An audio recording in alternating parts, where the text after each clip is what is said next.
Hey guys, it's Greg from East Coast Eyes, and today is Theory Thursday. Theory Thursdays, I teach you a little bit about the ideas behind string heads, so you can better use the patterns and things that I give you. If you know more about the the concepts of string heads.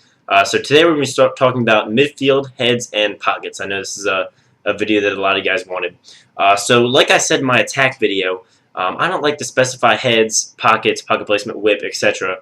By position because I know there's a lot of middies that play like attackmen. There's a lot of attackmen that play like midfielders, and there's a lot of people that are somewhere in between carrying the ball one-handed. It all comes down to playing style. So I like to generalize it more by playing style. So midfield, we'll go over some of my head recommendations, and this depends on whether you play by NCAA rules or whether you don't. So if you don't play by NCAA rules and you can use any head but X6, some of my head recommendations are the Superpower, the Stallion, the Lakota, the Rabel X, the Cobra, and there's a whole bunch more out there, but those are pretty much my main recommendations for midfield heads and some of the most popular used ones. Also, the Evo X is a good one as well. If you play in college, you have to use an X-Spec head or an X6. I would mostly recommend an X-Spec head. They're a little wider, so Evo X, Superpower, Rabel X, Cobra X, the CEO, heads like that would be really, really good. And what you're looking for when you're a midfielder is here's a Stallion. This is an ideal midfielder head. Is the Evo 3 and Evo 3X are good midfield heads as well. But the face shape is a little bit more gradual as opposed to like a Surgeon or a Clutch, where the pinch is very high with an aggressive flare. A little more gradual, but still pinched enough. I like my midfielder heads to be stiff because playing midfield, especially with the new rules in the NCAA where there won't be horns and there'll be quick whistles, midfielders are going to have to play more and more defense. So a stiff, durable, rigid head is definitely going to help you out with that. So now stringing for midfield. For midfielders, I recommend almost exclusively a mid or a mid-high pocket. And that's because for most players, a low pocket just isn't going to provide the whip and the hold you need for really big rips. So to illustrate this point, I've got a STX Stallion with a Kyle Harrison replica.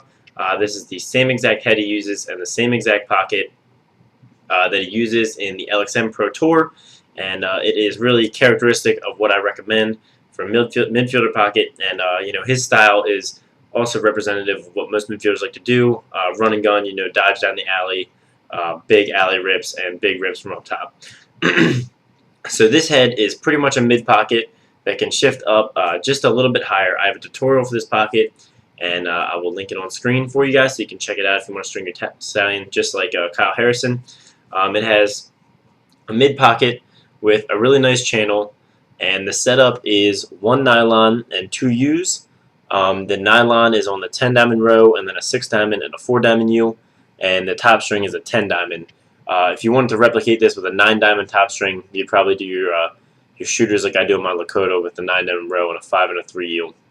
Or you could bump down to the 10 diamond row as well.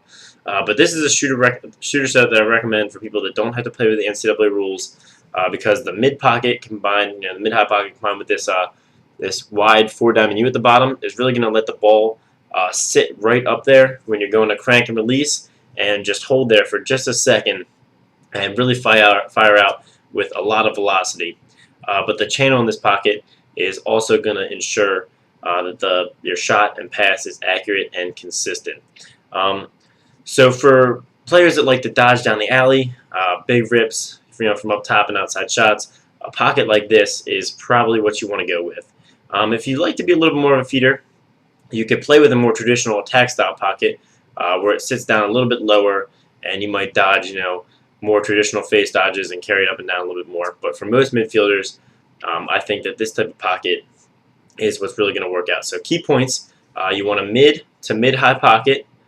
If you can, you want to have U's and a nylon to really create that snappy release and give you hold. If you're playing the NCAA and you can't have U's, you might want to consider moving that pocket up just a little bit more, so it'll give you that added hold and that added torque and that added rip speed that you need without having the U.